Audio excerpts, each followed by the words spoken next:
السلام عليكم ورحمة الله. الحمد لله رب العالمين.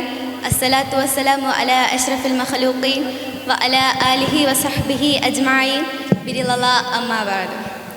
السلام عليكم. ഇവിടെ എത്ര വച്ചുള്ളൂ? അസ്സലാമു അലൈക്കും. എല്ലാവരും നല്ല എനർജറ്റിക് ആണല്ലേ? അപ്പം നമ്മളിപ്പോൾ ഇവിടെ ഒരു നല്ല ഡാൻസ് ഒക്കെ കണ്ട് ഫുൾ പവറിൽ ഇരിക്കുക അല്ലേ? അപ്പോൾ ആദ്യമായിട്ട് എനിക്ക് ഈ അവസരം തന്ന ആളുകളോട് ജസാക്കുമുല്ലാഹു ഖൈറൻ. ആദ്യമായിട്ട് ഇന്നെ അറിയോ നിങ്ങൾക്ക്? എൻ്റെ പേര് ഫാത്തിമ നൗബ. ക്രസൻറ്റ് ഗ്ലോബൽ അലുമിനിയിലെ സജീവ പ്രവർത്തകനായിട്ടുള്ള കയ്യൂമിൻ്റെ മൂത്ത മകളാണ്. ഞാൻ പഠിക്കുന്നത് വഫിയ കോളേജിലാണ്, തിരൂരിലുള്ള വഫിയ കോളേജിലാണ് ഞാൻ പഠിക്കുന്നത്. സെക്കൻഡ് ഇയർ സ്റ്റുഡൻ്റാണ് ഞാൻ. അപ്പോൾ എല്ലാവരും ഹാപ്പി അല്ലേ? അപ്പോൾ നിങ്ങൾ പല തരത്തിലാവും ഇന്നിവിടെ എത്തിച്ചേർന്നത്. ഞാൻ ഫസ്റ്റായിട്ടൊരു ക്വസ്റ്റ്യൻ ചോദിക്കാം ഞങ്ങളടുത്ത്. ഇവിടെ ആരൊക്കെ ആത്മാർത്ഥമായിട്ട് പടച്ചവൻ്റെ അടുത്ത് നമുക്ക് കിട്ടിയ കാര്യങ്ങൾ പടച്ചവൻ്റെ അടുത്ത് ആത്മാർത്ഥമായിട്ട് ശുക്ർ ചെയ്യുന്ന ആരൊക്കെ ഉണ്ട്? ഇവിടെ ആരും ഇല്ലേ? എന്താ നിങ്ങൾ ചെയ്യല്? എന്താ പടച്ചവൻ്റെ അടുത്ത് പറയല്?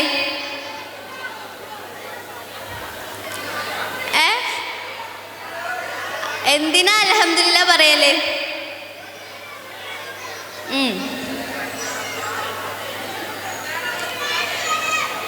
അപ്പൊ പടച്ചവൻ നമുക്ക് ഒരുപാട് അനുഗ്രഹങ്ങൾ തന്നിട്ടുണ്ട് അല്ലേ? അതിന് ദിവസം നമ്മൾ അനുഗ്രഹം ചെയ്യണം. ഞാനൊരു കുഞ്ഞു കഥ പറഞ്ഞു തരട്ടെ നിങ്ങൾക്ക്. ഒരിടത്ത് ഒരു പാവപ്പെട്ട ഒരു മനുഷ്യണ്ടായിരുന്നു. പിന്നെ ഒരു വൃദ്ധയായിട്ടുള്ള ആ പാവപ്പെട്ട മനുഷ്യൻ എന്ന് പറയുമ്പോൾ ഇയാൾക്ക് വീടുണ്ട്, പക്ഷെ ഇയാൾക്ക് സാമ്പത്തികമായിട്ട് ആള് കുറച്ച് ബാക്കോട്ടാണ്. അങ്ങനെ ഇയാൾ പഠിച്ചവൻ്റെ അടുത്ത് ആൾക്ക് നല്ല ആരോഗ്യമുണ്ട്, പക്ഷെ ആൾ പണിക്കൊന്നും പോകില്ല. എന്നിട്ട് ആളിങ്ങനെ പറയും, പഠിച്ചവൻ എന്താ എനിക്ക് മാത്രം ഇങ്ങനെ തന്നിട്ടുള്ളത്, ഓർക്കെല്ലാം കൊടുത്ത് എനിക്ക് മാത്രം പഠിച്ചവൻ എന്താ ഒന്നും തരാത്തെന്ന് പറഞ്ഞിട്ട് 24 മണിക്കൂർ ഇങ്ങനെ പഠിച്ചവൻ്റെ അടുത്ത് പരാതി പറയും. എന്നിട്ട് അങ്ങനെ ഒരിക്കൽ ഇയാൾ പിശ തേടിയിട്ടാണ് വരുമാനം കണ്ടെത്തുന്നത്. അങ്ങനെ ഒരിക്കൽ ഇയാൾ ഇങ്ങനെ പോകേണ്ട സൈഡിൽ ഒരു വൃദ്ധനെ കണ്ട്. ഈ വൃദ്ധ എന്ന് പറഞ്ഞാൽ ആൾക്ക് കാലുകളില്ല, കൈയുണ്ട് കാലുകളില്ല. അങ്ങനെ ഒരു സൈഡിൽ ഇരുന്നിട്ട് ഇങ്ങനെ പിശ തേടണം. അപ്പോൾ ഈ പോകുന്നവരോടൊക്കെ പറയുന്നുണ്ട്, എനിക്ക് തുള്ളി വെള്ളം തരുമോ ചോദിക്കുന്നുണ്ട്. പക്ഷെ ആരും അത് മൈൻഡ് ആക്കണില്ല. ആളങ്ങനെ വിടാണ്. ആൾക്കാരങ്ങനെ പോകുന്നുണ്ട്, ഇയാളിങ്ങനെ യാചിക്കുന്നുണ്ട്, പക്ഷെ ആരും അത് മൈൻഡ് ആക്കണില്ല. അങ്ങനെ ഇദ്ദേഹം ആ നേരം ഇത് കാണാണ്. ആരത് കണ്ടേ? ആ പാവപ്പെട്ട ആള്. എന്നിട്ട് ഇങ്ങനെ കണ്ടുകൊണ്ടിരിക്കുമ്പോൾ ഇയാളെ കയ്യിലൊരു കുപ്പി ഉണ്ടായിരുന്നു. ആ വെള്ളം എടുത്തിട്ട് കൊടുക്കുകയാണ് ആൾക്ക്. അന്നേരം ഈ വൃദ്ധയായിട്ടുള്ള ആരോഗ്യമില്ലാത്ത ആളാണ്. അപ്പോൾ കാലുണ്ട്, അങ്ങനെ കൈയില്ലല്ലോ. എന്നിട്ട് ആള് പഠിച്ചവൻ്റെ അടുത്ത് ഒരുപാട് ശുക്ർ പറയാണ്. അൽഹംദുലില്ലാ എനിക്ക് ഒരു തുള്ളി വെള്ളം കിട്ടിയല്ലോ എന്ന് പറഞ്ഞിട്ട് ഒരുപാട് ശുക്ർ പറയുന്നുണ്ട്. ആ നേരം ഈ വെള്ളം കൊടുത്ത ആള് അത്ഭുതപ്പെടുകയാണ്. ഒരു തുള്ളി വെള്ളം കിട്ടിയാണോ ഇയാളിങ്ങനെ ശുക്ർ ചെയ്യുന്നത്? ആൾക്ക് കാലില്ല, അങ്ങനെ ഒരുപാട് ശുക്ർ ചെയ്യുന്നുണ്ട്. എന്നിട്ട് അത് കഴിഞ്ഞിട്ട് ഇയാളിങ്ങനെ പോകേണ്ട വഴിക്ക് ഇയാളിങ്ങനെ ആലോചിക്കുകയാണ്, പഠിച്ചവനെ ഞാനെന്താ ഇങ്ങനെ ആയിപ്പോയെന്ന്. ആൾക്ക് ഒന്ന് തല ചായ്ച്ച് കിടക്കാനൊരു വീടുണ്ട്, സമയത്തിന് ഭക്ഷണം കിട്ടുന്നുണ്ട്, ആരോഗ്യത്തിന് നല്ല ആരോഗ്യമുള്ള ആളാണ്. പക്ഷെ ആളെപ്പോഴും പരാതി പറഞ്ഞിട്ടാണ് പഠിച്ചവൻ്റെ. അപ്പം എന്നിട്ട് അയാൾ പിന്നെ അതിൻ്റെ ശേഷം പഠിച്ചവൻ്റെ അടുത്ത് ഒരുപാട് ശുക്ർ ചെയ്യാണ്. ഒരുപാട് കരഞ്ഞ് പറയാണ്, എനിക്ക് പഠിച്ചവൻ കാല് തന്നിട്ടുണ്ട്, കൈ തന്നിട്ടുണ്ട്, എന്നിട്ട് എന്താണ് ഞാനിങ്ങനെയെന്ന് പറഞ്ഞിട്ട് കരഞ്ഞ് പറയാണ്. അത് കഴിഞ്ഞിട്ട് ഇപ്പോൾ നമ്മളെ വീട്ടിലൊക്കെ എന്ന് പറഞ്ഞാൽ ഒരുപാട് കുട്ടികളുണ്ടാവും അല്ലേ? കുട്ടികളുണ്ടാവുമല്ലോ. അപ്പോൾ ഞാൻ ഒരു കാര്യം ചോദിക്കട്ടെ, ഇന്നത്തെ കാലത്ത് എന്ന് പറഞ്ഞിട്ടുണ്ടെങ്കിൽ ഒരു ലിസണറെ കിട്ടുക എന്നുള്ളത് ഏറ്റവും വലിയ കാര്യമല്ലേ? അല്ലേ? ഇപ്പോൾ ഇന്നത്തെ കാലത്ത് എന്ന് പറഞ്ഞാൽ എല്ലാ മനുഷ്യരും ഓരോ കാര്യത്തിലായിട്ട് തിരക്കിലാണ്. ആൾക്കാരെ കിട്ടാൻ നല്ല പാടാണ്. അപ്പം കാര്യം ചോദിക്കാം. നിങ്ങളതിൽ പേരൻസിൻ്റെ അടുത്തോ നിങ്ങളതിൽ കുട്ടികളെ കേൾക്കുന്ന എത്ര ആൾക്കാരുണ്ട്, അല്ലെങ്കിൽ അവർക്ക് വേണ്ടി സമയം മാറ്റി വെക്കുന്ന എത്ര ആൾക്കാരുണ്ട് ഇതിൽ? 5 മിനിറ്റെങ്കിലും ഇവർക്ക് വേണ്ടി മാറ്റി വെക്കുന്ന എത്ര ആൾക്കാരുണ്ട്? ഒരാളേ ഉള്ളൂ.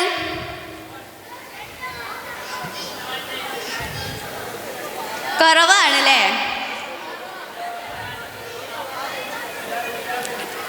അപ്പോൾ ഇപ്പം ഞങ്ങൾ കോളേജിൽ ഒരു മിസ്സ് വന്നിരുന്നു ക്ലാസ് എടുക്കാൻ.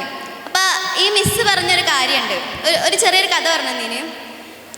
ഈ ഒരു പാരൻസ് ഒരു കുട്ടി ഉണ്ടായിരുന്നു. ഇവർക്ക് 2 മക്കളാണുള്ളത്, ഒരു മോളും ഒരു മോനും ആണുള്ളത്. അപ്പോൾ ഒരു ദിവസം ഇവരെ ഒരു ഫാമിലി റുട്ടീൻ എന്ന് പറഞ്ഞിട്ടുണ്ടെങ്കിൽ അച്ഛൻ ജോബിന് പോവും, അമ്മ ടീച്ചറാണ്, അമ്മ ജോബിന് പോവും. അത് കഴിഞ്ഞിട്ടുണ്ടെങ്കിൽ രാവിലെ കുട്ടികൾ സ്കൂളിൽ പഠിക്കുന്ന കുട്ടികളാണല്ലോ, അപ്പോൾ അവർ രണ്ടാളും സ്കൂളിൽ പോകും. അത് കഴിഞ്ഞിട്ട് വൈകുന്നേരം തിരിച്ച് വീട്ടിലേക്ക് വരുമ്പോൾ അവിടെ ഉണ്ടാവേണ്ട ഓരോ ഫ്രഷായിട്ട് ഫുഡ് കഴിക്കാൻ നിൽക്കും. അത് കഴിഞ്ഞിട്ട് ഈ കുട്ടി എന്തേലുമൊക്കെ തൻ്റെ ഉമ്മേൻ്റെ അടുത്ത് പോയിട്ട് പറയാൻ നേരത്ത് ഉമ്മ പറയും, നീ പോയി പഠിക്ക്, നിനക്കിപ്പോൾ പഠിക്കേണ്ട ടൈമാണെന്ന് പറഞ്ഞിട്ട് കുട്ടിയോട് ഷൗട്ട് ചെയ്യും. ഇതുമൂലം അവിടെ കുട്ടിക്ക് എന്താ മനസ്സിലാക്കുന്നത്, എനിക്കിവിടെ സംസാരിക്കാൻ വോയിസ് ഇല്ല, എന്നെ കേൾക്കാൻ ഇവിടെ ആരുമില്ല. അങ്ങനെ ഒരു പ്രാവശ്യം ഈ കുട്ടി അങ്ങനെ മെൻ്റലി വീക്കാവാൻ തുടങ്ങി. കുട്ടി ആരോടും സംസാരിക്കാണ്ടായി. അങ്ങനെ കുട്ടി ഇങ്ങനെ ലോ ആയിട്ട് പോകേണ്ട സമയത്ത് പേരൻസ് എന്ത് ചെയ്ത് കുട്ടീനെ ശ്രദ്ധിച്ചാണ്ട് ഒരു സൈക്കാട്രിസ്റ്റിൻ്റെ അടുത്ത് കൊണ്ടുപോയിട്ട് ഇങ്ങനെ പറഞ്ഞ്, എൻ്റെ മോള് ഡ്രഗ്സ് യൂസ് ചെയ്യുന്നുണ്ട്, നിങ്ങളൊന്ന് പറഞ്ഞ് ശരിയാക്കിയെന്ന് പറഞ്ഞു. അങ്ങനെ ഡോക്ടർ പറഞ്ഞ് നിങ്ങൾ കുട്ടീനെ വിളിക്കുകയെന്ന് പറഞ്ഞു.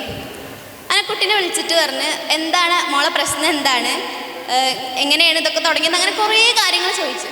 പക്ഷേ ഈ കുട്ടി എത്ര ആയിട്ടും വായ തുറക്കണില്ല. കുട്ടി ഒന്നും സംസാരിക്കാൻ താല്പര്യം കിട്ടുന്നില്ല. ഡോക്ടർ കുറേ ചോദിച്ചു. എന്നിട്ട് അവസാനം പാരൻറ്റിനെ വിളിച്ചിട്ട് പറഞ്ഞ് നിങ്ങളൊരു കാര്യം ചെയ്യും, കുട്ടി ഫിസിക്കലി ഓക്കെ ആകുമ്പോൾ കുട്ടിക്ക് എന്നോട് സംസാരിക്കണം എന്ന് തോന്നുമ്പോൾ നിങ്ങൾ കൊണ്ടുവരി പറഞ്ഞു. അങ്ങനെ കുട്ടീനേറ്റ് വീട്ടിൽ പോയി. അത് കഴിഞ്ഞിട്ട് കുറച്ച് കാലങ്ങൾക്ക് ശേഷം ഈ കുട്ടി പറഞ്ഞ് ഉമ്മ എനിക്ക് ആ ഡോക്ടറെ ഒന്ന് കാണണം, എനിക്ക് ആ ഡോക്ടറോട് ഒന്ന് സംസാരിക്കണം എന്ന് പറയുന്നുണ്ട്. അങ്ങനെ ഈ കുട്ടീനേറ്റ് ഡോക്ടറെ അടുത്ത് പോകുന്നുണ്ട്. അപ്പോൾ ഡോക്ടർ ഇങ്ങനെ ചോദിക്കുന്നുണ്ട് എന്താണ് എൻ്റെ പ്രശ്നം എന്നുള്ളത്. എന്നിട്ട് ഈ കുട്ടി പറഞ്ഞു, അപ്പോൾ കയറി ഉടനെ തന്നെ കുട്ടി പറയുന്നത് എനിക്ക് ഡോക്ടറോട് ഒറ്റയ്ക്ക് സംസാരിക്കണം, ഉമ്മയും ഉപ്പയും ഇവിടെ വേണ്ട എന്ന് പറയുന്നുണ്ട്. അപ്പോൾ ഡോക്ടർ പറഞ്ഞു ഓക്കെ, എന്നാൽ ഉമ്മാനിപ്പാനെ നമുക്ക് പുറത്ത് നിർത്താമെന്ന് പറഞ്ഞിട്ട് ഓരോരുത്തർ പുറത്തേക്ക് ഇറങ്ങാൻ പറയുന്നുണ്ട്. അന്നേരം കുട്ടീൻ്റെ അടുത്ത് ചോദിക്കുന്നുണ്ട് എന്താണ് പ്രശ്നം എന്ന് ചോദിക്കുന്നുണ്ട്. അപ്പോൾ കുട്ടി ഭയങ്കര സങ്കടത്തിൽ പറയാണ്, ഞങ്ങളെ വീട്ടിൽ ഇങ്ങനെയൊക്കെയാണ് ഞങ്ങളെ ഡെയിലി റുട്ടീൻ എന്ന് പറയുന്നത്, എന്നെ കേൾക്കാൻ അവിടെ ആരും ഉണ്ടാവലില്ല, ഞാൻ എന്ത് പറഞ്ഞാലും ആരും ശ്രദ്ധിക്കലുമില്ല. അങ്ങനെ ഞാൻ എൻ്റെ ചുറ്റുപാടത്തുള്ള കുറച്ച് കുട്ടികളായിട്ട് കമ്പനിയായി. അവിടെ എനിക്ക് സംസാരിക്കാൻ ഞാൻ എങ്ങനെയാണോ അവിടെ അങ്ങനെയൊക്കെ നിൽക്കാൻ പറ്റിയിട്ടുണ്ടായിരുന്നു എന്ന് പറഞ്ഞിട്ട്. എന്നിട്ട് പറഞ്ഞ് ഞാൻ എൻ്റെ എല്ലാ സങ്കടങ്ങളും എൻ്റെ എല്ലാ ഹാപ്പിനെസ്സും ഞാൻ ഷെയർ ചെയ്യൽ അവിടെയാണെന്ന് പറയുന്നുണ്ട്. അന്നേരം കുട്ടി പറയുന്നുണ്ട് എൻ്റെ കൂടെയുള്ള എല്ലാവരും ഡ്രഗ്സ് യൂസ് ചെയ്യലുണ്ട്, പക്ഷെ ഡോക്ടറെ ഞാൻ ഇന്നേ വരെ ആ സാധനം എൻ്റെ കൈ കൊണ്ട് തൊട്ടിട്ടില്ല പറയുന്നുണ്ട്. എന്നിട്ട് അപ്പം നിങ്ങൾ പറയും ഇവിടെ ശരിക്ക് ചികിത്സ വേണ്ടത് കുട്ടിക്കാണോ പേരൻസിനാണോ? പേരൻസിനാണല്ലേ. ഈ കുട്ടി എന്താണ് ചെയ്യുന്നത്, എന്താണ് പ്രവർത്തിക്കുന്നത് പോലും ആ പേരൻസിന് അറിയൂല. പേരൻസ് ആ കുട്ടിനെ കേൾക്കാനോ ഒന്ന് ജസ്റ്റ് ആ കുട്ടിക്ക് വേണ്ടി 5 മിനിറ്റ് സംസാരിക്കാനോ പേരൻസിന് അവിടെ സമയമില്ല. എന്നിട്ട് പിന്നെ ഒരാഴ്ച ആ പേരൻസിനെ വിളിച്ചിട്ട് ഡോക്ടർ പറയുന്നുണ്ട് നിങ്ങളൊരാഴ്ച ഇവിടെ നിൽക്കണം, നിങ്ങൾക്കാണ് ട്രീറ്റ്മെൻറ്റ് വേണ്ടതെന്ന് പറയുന്നുണ്ട്. എന്നിട്ട് അങ്ങനെ അവിടെ ഓരോ നിർത്തിയിട്ട് അവർക്ക് വേണ്ട ട്രീറ്റ്മെൻറ്റൊക്കെ അവർ കൊടുക്കുന്നുണ്ട്. പിന്നെ ഇങ്ങനെ നല്ല ഹാപ്പി ആയിട്ട് ആ ഫാമിലി പോയി. പിന്നെ നമ്മളെ വീട്ടിലും പൊതുവേ കാണുന്നൊരു സംഭവമാണ് കമ്പാരിസൺ അല്ലേ. അങ്ങോട്ട് നോക്കുക, ആ കുട്ടി നന്ദുമാരി പഠിക്കാൻ എനിക്ക് എന്താ അതേപോലെ പഠിച്ചാൽ അറിയും അല്ലേ. ഇതുമൂലം കുട്ടികൾക്ക് അവിടെ പഠിക്കാനുള്ള ത്വരയാണ് വരുന്നത്. ആണോ? നിങ്ങൾക്ക് അങ്ങനെ തോന്നലുണ്ടോ അമ്മമാർ പറയുമ്പോൾ? അപ്പോൾ ഇങ്ങനെ പറയുന്നതുകൊണ്ട് അവർക്കൊരിക്കലും അവിടെ എനിക്ക് അവനെക്കാട്ടി പഠിച്ച് ഉയരണമെന്നൊന്നുമല്ല തോന്നല്. അവർക്ക് എന്താ അവിടെ തോന്നുന്നറിയോ? അവരോടുള്ള വൈരാഗ്യം കൂടും ചെയ്യും, അവരോട് ദേഷ്യം തോന്നും ചെയ്യും. അല്ലാണ്ട് പഠിക്കണം എന്നല്ല. ഇനി അഥവാ പഠിച്ചാൽ തന്നെ ഇവരോടുള്ള വാശിക്കേക്കരം. എന്നിട്ട് ഇവരെന്തെങ്കിലുമൊക്കെ ഒന്ന് ചോദിച്ചിട്ടുണ്ടെങ്കിൽ ഇജ്ജ് പോടാ മറ്റേത് മറിച്ചത് പറഞ്ഞിട്ട് ഓരോ ഒഴിവാക്കും ചെയ്യും. അപ്പോൾ ഈ കമ്പാരിസന് അതൊരു വലിയ പ്രശ്നമാണ്. പിന്നെ ഈ കുട്ടികളിൽ കോൺഫിഡൻസ് വളർത്തുന്നത് ശരിക്കും ആരാണ്? നമ്മളല്ലേ, പേരൻസ് അല്ലേ. കുട്ടികൾ ചെറുപ്പം മുതലേ ഇപ്പോൾ കുട്ടികൾ നടക്കുമ്പോൾ, കുഞ്ഞു കുട്ടികളാകുമ്പോൾ നടക്കാൻ അറിയൂലല്ലോ. എന്നിട്ട് അവരിങ്ങനെ പിച്ച വെച്ച് നടക്കുമ്പോൾ പേരൻസ് എന്ത് ചെയ്യും? കൈ പിടിക്കും. കൈ പിടിച്ചിട്ട് അങ്ങനെ കാലുമലൊക്കെ വെച്ചിട്ട് പേരൻസ് ഓരോ നടത്തിക്കും. അങ്ങനെ കുറേ കഴിഞ്ഞിട്ട് ഇവർ സ്വയം നടക്കാൻ തുടങ്ങും. അപ്പോൾ അവർ വീഴും. അപ്പോൾ പേരൻസ് പറയുമോ, അയ്യോ എൻ്റെ കുട്ടി വീണ്, ഇനി ഓനെ നടക്കണ്ട പറയുമോ? പറയലുണ്ടോ? ഇല്ലല്ലോ.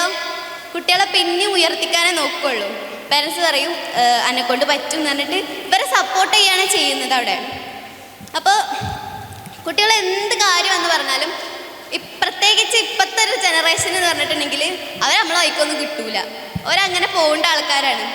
കുറേയൊക്കെ ഓരോ ഭാഗത്തിന് നിന്നൊടുക്കാണ്ട് അവരെന്താ പറയുന്നത്, എന്നിട്ട് അതിൽ വല്ല കാര്യമുണ്ടോ നോക്കുക, എന്നിട്ട് അവർക്ക് പറഞ്ഞു കൊടുക്കുകയാണ് വേണ്ടത്. അല്ലാണ്ട് ഫസ്റ്റ് തന്നെ കുട്ടികൾ ഇപ്പോൾ എന്തെങ്കിലുമൊക്കെ വന്ന് പറയുകയാണെങ്കിൽ അങ്ങനെയൊക്കെ ചെയ്യാൻ പാടുമോ എന്ന് പറഞ്ഞിട്ട് ഷൗട്ട് ചെയ്യല്ല വേണ്ടത്. മനസ്സിലായോ? ആദ്യം അവരെ ഇരുന്നൊന്ന് കേൾക്കുക, എന്നിട്ട് അതിലുള്ള തെറ്റുകൾ സമാധാനപരമായിട്ട് അവർക്ക് പറഞ്ഞു കൊടുക്കുക. അപ്പോൾ അവർക്ക് മനസ്സിലാവും. പിന്നെ ഈ ബെസ്റ്റ് ഫ്രണ്ട് ഉണ്ടല്ലോ, ഈ ബെസ്റ്റ് ഫ്രണ്ട് എന്ന് പറഞ്ഞിട്ട് അജു ആടാ നമുക്ക് ബെസ്റ്റ് ഫ്രണ്ടാ പറഞ്ഞിട്ട് ഒരു ദിവസം ചെന്നിട്ടാണ് എടുക്കലാണോ? അല്ലല്ലോ. ബെസ്റ്റ് ഫ്രണ്ട്സിൻ്റെ ക്വാളിറ്റീസ് എന്തൊക്കെ?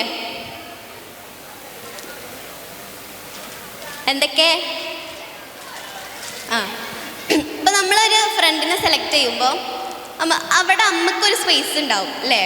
അങ്ങനെയല്ലേ നമ്മൾ സെലക്ട് ചെയ്യൽ? അതേപോലെ ഉമ്മമാർക്ക് എന്തുകൊണ്ട് ഒരു കുട്ടിയുടെ ബെസ്റ്റ് ഫ്രണ്ട് ആയിക്കൂടാ? അവരെ കേൾക്കുന്ന ഇപ്പോൾ ഒരു ബെസ്റ്റ് ഫ്രണ്ടിൻ്റെ ക്വാളിറ്റി എന്ന് പറഞ്ഞിട്ടുണ്ടെങ്കിൽ അവർക്ക് അവിടെ എന്ത് പറയാനും ഒരു സ്പേസ് ഉണ്ടാവും. ഇനി അവരെന്ത് തെറ്റ് ചെയ്താലും അത് ഷൗട്ട് ചെയ്യാണ്ട് എടാ അങ്ങനെയൊന്നും ചെയ്യല്ല കേട്ടോ, അതൊക്കെ തെറ്റാണ്, നമുക്ക് പറ്റിയതല്ല എന്ന് പറഞ്ഞിട്ട് മനസ്സിലാക്കി കൊടുക്കുക. ഇതാണ് ഫ്രണ്ട്സിൻ്റെ ഒരു നല്ല ഫ്രണ്ടിൻ്റെ ക്വാളിറ്റി എന്ന് പറഞ്ഞാൽ അല്ലേ?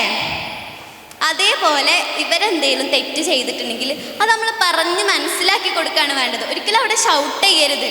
ഈ ഷൗട്ട് ചെയ്യുന്നത് കൊണ്ട് ഇവരുടെ ഭാവി തന്നെ ഇവർക്ക് നിങ്ങളിലുള്ള വിശ്വാസം ആണ് കുറഞ്ഞു പോകുന്നത്. ഇവരെന്ത് കാര്യം എന്ന് പറഞ്ഞാലും മക്കളെന്ത് കാര്യം എന്ന് പറഞ്ഞാലും അത് കേൾക്കുക. പിന്നെ മക്കൾ കുറച്ചൊക്കെ പാരൻസിനെ അണ്ടർസ്റ്റാൻഡ് ചെയ്യാൻ നോക്കുക. പിന്നെ ഇവരിൽ ഞാൻ പറഞ്ഞല്ലോ, ഇവരിൽ കോൺഫിഡൻസ് വളർത്തുന്നത് പാരൻസ് ആണെന്ന് പറഞ്ഞല്ലോ. ഇതിൽ വലിയൊരു കാര്യം തന്നെ ഉണ്ട്.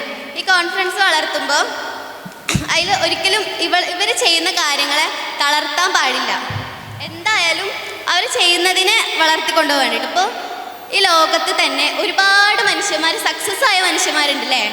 ഇവരൊക്കെ ഒരു ബാക്ക് സ്റ്റോറി എടുത്ത് നോക്കുകയാണെങ്കിൽ ആരും ഒരു സുപ്രഭാതത്തിൽ വലിയ ആളായതൊന്നുമല്ല. എല്ലാവരും അവരുടേതായ സ്ട്രഗിൾസൊക്കെ അനുഭവിച്ചിട്ട് അതിൻ്റെ ബാക്കിൽ കുറേ സ്റ്റോറികളുണ്ടാവും. നിങ്ങൾക്ക് ആർക്കെങ്കിലും ജെ.കെ. റോളിനെ അറിയോ? ഇവരെ കുട്ടിക്കാലം എന്ന് പറഞ്ഞാൽ ഈ കുട്ടി എന്ന് പറഞ്ഞിട്ടുണ്ടെങ്കിൽ ചെറുപ്പം മുതലേ സന്തോഷം എന്താണെന്ന് അറിയാണ്ട് വളർന്നു വന്നിട്ടുള്ളൊരു കുട്ടിയാണ്. അങ്ങനെ ഈ കുട്ടി വളർന്ന് ഈ കുട്ടിക്ക് ഒരു 17ാമത്തെ വയസ്സായപ്പോൾ കുട്ടീൻ്റെ കോളേജിൽ നിന്ന് കുട്ടീനെ പുറത്താക്കണം. അങ്ങനെ ഇതൊക്കെ തരണം ചെയ്തിട്ട് കുട്ടിക്കൊരു 24 വയസ്സാകുമ്പോൾ കുട്ടി നമ്മളെല്ലാവരും പ്രിയപ്പെട്ട ആളാണല്ലോ നമ്മൾ ഉമ്മ എന്ന് പറയുന്നത്. ഉമ്മ പോയാൽ പിന്നെ ആ ജീവിതത്തിലൊരു അർത്ഥമില്ല എന്നല്ലേ.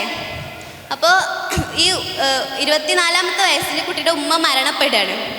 ഇതെല്ലാം തരണം ചെയ്ത് ഈ കുട്ടി എന്നും എഴുതേണ്ട ഒരു ശീലം ഉണ്ടായിരുന്നു കുട്ടിക്ക്. നല്ലോണം എഴുതുമായിരുന്നു.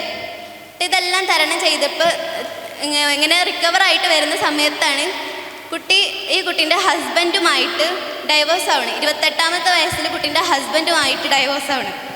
ഈ സങ്കടങ്ങളെല്ലാം ജീവിതത്തിൽ ഇതേവരെ സന്തോഷം എന്താണെന്ന് അറിയാത്തൊരു കുട്ടിയാണിത്. അങ്ങനെ 32ാമത്തെ വയസ്സായപ്പോൾ കുട്ടീൻ്റെ ബുക്കൊക്കെ എഴുതി കഴിഞ്ഞിട്ട് അവളുടെ ബുക്ക് പബ്ലിഷ് ചെയ്യാൻ വേണ്ടിയിട്ട് ഒരുപാട് പബ്ലിഷേഴ്സിൻ്റെ കയ്യിൽ കൊടുക്കുന്നുണ്ട്. പക്ഷെ നിരാശ എന്നോണം ആരും അത് സ്വീകരിക്കുന്നില്ല. ഒരാൾ പോലും ഈ ബുക്കിനെ ഏറ്റെടുക്കുന്നില്ല എന്നാണ്. അങ്ങനെ പിന്നെ ഒരു സുപ്രഭാതത്തിൽ ഒരാൾ ഈ ബുക്ക് പബ്ലിഷ് ചെയ്യുന്നുണ്ട്. അന്ന് ഈ ലോകം ഒന്നടങ്കം സ്നേഹത്തോടെ ആ ബുക്കിനെയും അവളെയും കൈയോർത്തിട്ടുണ്ട്. അവളാണ് JK റോളിംഗ്. എല്ലാവർക്കും റോൾ മോഡലാക്കാൻ പറ്റിയിട്ടുള്ള ഒരു വ്യക്തിത്വമാണ് ഇവളെന്ന് പറഞ്ഞിട്ടുണ്ടെങ്കിൽ. അതേപോലെ തന്നെ ഒരാളാണ് ജാക്ക് മാ. കേട്ടിട്ടുണ്ടോ? ജാക്ക്മാൻ്റെ സ്റ്റോറി എന്ന് പറഞ്ഞാൽ നല്ല കോമഡിയാണ്. ഇദ്ദേഹം ഇതേപോലെ നല്ല സ്ട്രഗിൾ ചെയ്തിട്ടാണ് വലിയ നിലയിലെത്തിയിട്ടുള്ളത്. ആദ്യം ഇദ്ദേഹം എന്ന് പറഞ്ഞാൽ ഒരു ലോക്കൽ ഫാമിലിയിലാണ് ജനിച്ചിട്ടുള്ളത്. ലോക്കൽ എന്ന് പറഞ്ഞാൽ പാവപ്പെട്ടിട്ടുള്ള ഒരു ഫാമിലിയാണ്. അത്യാവശ്യം സാമ്പത്തികമായിട്ടൊന്നും ഇല്ലാണ്ട് അങ്ങനെ പാവപ്പെട്ട നിലയിലാണ് ജീവിച്ചിട്ടുള്ളത്. അദ്ദേഹത്തിൻ്റെ വലിയൊരു ആഗ്രഹമായിരുന്നു ഒരു വലിയ ബിസിനസ്മാൻ ആവാന്നുള്ളത്. അങ്ങനെ അദ്ദേഹം എന്ത് ചെയ്തു? ഒരുപാട് ശ്രമിച്ച് അങ്ങനെ 3ാം ക്ലാസ്സിലും 5ാം ക്ലാസ്സിലായിട്ട് ഒരുപാട് തവണ തോറ്റിട്ടുമുണ്ട് അദ്ദേഹം. അങ്ങനെ ഇതെല്ലാം അതിജയിച്ചിട്ട് അദ്ദേഹത്തിൻ്റെ വലിയൊരു ആഗ്രഹമാണ് ഹാർവേഡ് യൂണിവേഴ്സിറ്റിയിൽ പഠിക്കുക എന്നുള്ളത്. അങ്ങനെ അങ്ങോട്ട് ഒരുപാട് തവണ അപ്ലൈ ചെയ്യുന്നുണ്ടെങ്കിലും നിരാശ എന്നോണം അതൊക്കെ വേസ്റ്റായി പോയിട്ട് അദ്ദേഹത്തെ അവിടെ സ്വീകരിക്കുന്നില്ല. അങ്ങനെ ഇതിൻ്റെ ഇടയിൽ ഒരു സൈഡ് ബിസിനസ് എന്നോണം ഇദ്ദേഹം കുറേ ജോലിക്ക് അപ്ലൈ ചെയ്തിട്ടുണ്ട്. അതെന്ന് വെച്ചിട്ടുണ്ടെങ്കിൽ KFCയിൽ 24 ആൾക്കാർ അപ്ലൈ ചെയ്തതിൽ ഒരാൾ മാത്രം റിജക്റ്റായി പോയി. ആ ഒരാൾ എന്ന് പറയുന്നത് ജാക്ക് മായിരുന്നു. അങ്ങനെ ഒരുപാട് ജോലിയിൽ ഇതാക്കിയിട്ടുണ്ടെങ്കിലും പിന്നെ ഇങ്ങനെ കാലം കഴിയും തോറും ഇദ്ദേഹം ഒരു ബിസിനസ് സ്റ്റാർട്ട് ചെയ്തു. ഇൻ്റർനെറ്റിൻ്റെ ഒരു ബിസിനസ് ആയിരുന്നു. അങ്ങനെ 3-4 മാസം അത് ഇങ്ങനെ പച്ച പിടിച്ച് പോയി. ശേഷം പിന്നെയും പണ്ടത്തെ പോലെ അത് താന്നു പോയി. അങ്ങനെ അദ്ദേഹം കുറേ കാലങ്ങൾക്ക് ശേഷം പിന്നെയും അതിങ്ങനെ ഉയർന്നു വന്ന് പിന്നെ അത് താന്നു പോയിട്ട് അത് പോയി. ആ ബിസിനസ് പച്ചടിഞ്ഞു പോയി. എന്നിട്ട് അദ്ദേഹത്തിന് ഒരുപാട് കടങ്ങൾ വന്ന് കയറുകയാണ്. ഇതിൻ്റെ ഇടയിലെല്ലാം അതിജയിച്ച് ഇപ്പോൾ അദ്ദേഹം എന്ന് പറഞ്ഞിട്ടുണ്ടെങ്കിൽ ഒരു ബിസിനസ് സ്റ്റാർട്ട് ചെയ്തിട്ടുണ്ട്. അറിയോ ആർക്കെങ്കിലും? ആലിബാബ കമ്പനി കേട്ടിട്ടുണ്ടോ? അത് ഇദ്ദേഹത്തിൻ്റെ ഒരു ബിസിനസ്സാണ്. ഇപ്പോൾ ലോകം കാണുന്ന കോടീശ്വരന്മാരുടെ കൂട്ടത്തിൽ ലിസ്റ്റിൽ പെടുന്ന ഒരാളാണ് ഈ ജാക്ക് മാ എന്നുള്ളത്. ഏതൊരു മനുഷ്യൻ്റെ ബാക്കിലും ഇപ്പോൾ ആരായാലും ഹാർഡ് വർക്ക് എടുത്താലേ എന്തും നടക്കുള്ളൂ. ഒരു സുപ്രഭാതത്തിൽ നമുക്കതാവണമെന്ന് പറഞ്ഞാൽ ഒന്നും നടക്കില്ല. നമ്മൾ അതിനു വേണ്ടി പരിശ്രമിക്കുക തന്നെ വേണം. അതേപോലെ ഇപ്പോൾ നമ്മൾ മുത്തുനബി സല്ലല്ലാഹു അലൈഹി വസല്ലം തങ്ങളുടെ നബി സല്ലല്ലാഹു അലൈഹി വസല്ലം പേര് കേട്ടാൽ സ്വലാത്ത് ചൊല്ലണമെന്ന് അറിയൂലേ? നബി സല്ലല്ലാഹു അലൈഹി വസല്ലം തങ്ങളുടെ പ്രിയ പത്നിയായിട്ടുള്ള ഖദീജ ബീവി ഒരു വൺ ഓഫ് ദ സൂപ്പർ ബിസിനസ്സൊക്കെ കൊണ്ടുപോകേണ്ട ആളായിരുന്നു. അറിയോ? ഖദീജ ബീവി ഒരുപാട് ബിസിനസ് ചെയ്തിട്ടുണ്ട്. ഇതിലൂടെയൊക്കെ നമുക്ക് നൽകുന്നൊരു പ്രചോദനം എന്താണെന്നറിയോ? നമുക്ക് സാധിക്കാത്തതായിട്ട് ഈ ലോകത്തൊന്നുമില്ല. പഠിച്ചോ പറഞ്ഞിട്ടുണ്ട് നിങ്ങളെ കൊണ്ട് പറ്റുന്ന നിങ്ങൾക്ക് ഞാൻ തരുള്ളൂ എന്ന്. പിന്നെ നമ്മളെ വീട്ടിലൊക്കെ കണ്ടുവരുന്ന ഒരിതാണ് എന്ത് കാര്യമായാലും ഇനിയിപ്പോൾ അത് ചെയ്യണമല്ലോ ഇത് ചെയ്യണമല്ലോ എന്നുള്ളത്. ഈ മടി അതേപോലെ ഒരു താല്പര്യമില്ലായ്മ നമ്മൾ ഒക്കെ ഒരു നെഗറ്റീവ് മൈൻഡിലാണ് ചെയ്യുക. ഇത് ഭയങ്കര പ്രശ്നമാണ്. ഇപ്പം ഞാൻ ഒരു ഉദാഹരണം പറഞ്ഞുതരാം. ഇപ്പോൾ ഉച്ചക്ക് വീട്ടിൽ ഫുഡിന് ആരുമില്ല. അന്ന് എന്താ പറയുക, ഉമ്മക്ക് ഫുഡൊന്നും ഉണ്ടാക്കണ്ട, സുഖമായി എന്തെങ്കിലുമൊക്കെ ഇന്നലത്തൊക്കെ ഉണ്ടെങ്കിൽ അത് തിന്നാൽ മതി. ഇനിയിപ്പോൾ അന്ന് ഉപ്പ വരികയാണ്, ഉപ്പുണ്ട് ഉച്ചക്ക്, മോളുണ്ട് ഉച്ചക്ക്, അങ്ങനെ എല്ലാവരും ഉണ്ട്, അമ്മായിമ്മ എല്ലാവരും ഉണ്ട്. അപ്പം എന്തൊക്കെയാണ് അറിയോ? ഇനിയിപ്പോൾ ഓൽക്കൊക്കെ വെച്ചുണ്ടാക്കണം, എന്തൊരു ഗതികേടാണ് പറയും.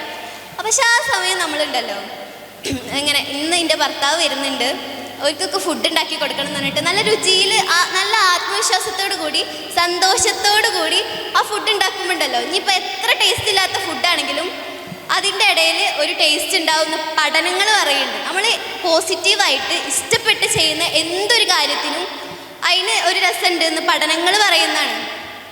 പിന്നെ അതേപോലെ ഇന്നമൽ അമൽ ബിനിയാദ് എന്ന് പറയുന്നുണ്ട്. നമ്മൾ എന്ത് കാര്യം ചെയ്യുകയാണെങ്കിലും അത് നമ്മളെ നീയത്തനുസരിച്ച് നിൽക്കുള്ളൂ. നമ്മളെ നീയത്ത് ഇപ്പം അത് വേണ്ടാന്ന്, അത് നെഗറ്റീവാണ്, അത് ചെയ്തിട്ട് വലിയ കാര്യമൊന്നുമില്ല എന്നുണ്ടെങ്കിൽ നമുക്കൊരിക്കലും അത് ചെയ്യാൻ പറ്റൂല. അപ്പോൾ നമ്മളെ നീയത്ത് എനിക്കത് നേടണം, അതിലെനിക്കുണ്ട്, എനിക്ക് എന്തെങ്കിലും കയ്യിലെത്താൻ പറ്റുന്നുള്ള ഒരു നീയത്തോടു കൂടി നമ്മൾ ചെയ്യുകയാണെങ്കിൽ ഉറപ്പായിട്ട് നമുക്കത് നേടാൻ പറ്റും. അപ്പം എല്ലാവരും നീയത്ത് നന്നാക്കുക. ഇന്ന് മുതൽ എല്ലാവരും നീയത്ത് നന്നാക്കൂലേ? ഇപ്പോൾ ഇവിടെ ഇരിക്കുന്ന കുറേ പേർക്ക് പരസ്പരം അറിയാം, ഇന്ന് കുറേ പേർക്ക് പരസ്പരം അറിയില്ല. ഇപ്പോൾ നമുക്ക് മറ്റൊരാൾക്ക് ചെയ്തു കൊടുക്കാൻ പറ്റുന്ന ഏറ്റവും നല്ല സ്വതക്കെയാണ് പുഞ്ചിരി എന്നുള്ളത്. അറിയോ? പൈസ ഒന്നും കൊടുക്കണ്ട, ജസ്റ്റ് ഒന്ന് ചിരിച്ചെടുത്താൽ മതി. അത് വലിയ സ്വതക്കെയാണ്. അപ്പോൾ ഞാനൊരു കാര്യം ചെയ്യാം, നിങ്ങൾ പരസ്പരം അങ്ങോട്ടും ഇങ്ങോട്ടും ഒരു ഷെയ്ക്ക് ഹാൻഡ് കൊടുത്തിട്ട് പറയാം, അവരെ പോസിറ്റീവ് ആക്കുക. എന്ന് വെച്ചിട്ടുണ്ടെങ്കിൽ നിങ്ങൾ സൂപ്പറാണ്, നിങ്ങൾ അങ്ങനെ ഓരോ ഹൈപ്പാക്കി വെക്കുക. അന്ന് ഒരു ഷെയ്ക്ക് ഹാൻഡ് കൊടുത്തിട്ട് പരസ്പരം നോക്കിയിട്ടൊന്ന് പറഞ്ഞേ. എല്ലാവരും ചെയ്യേ,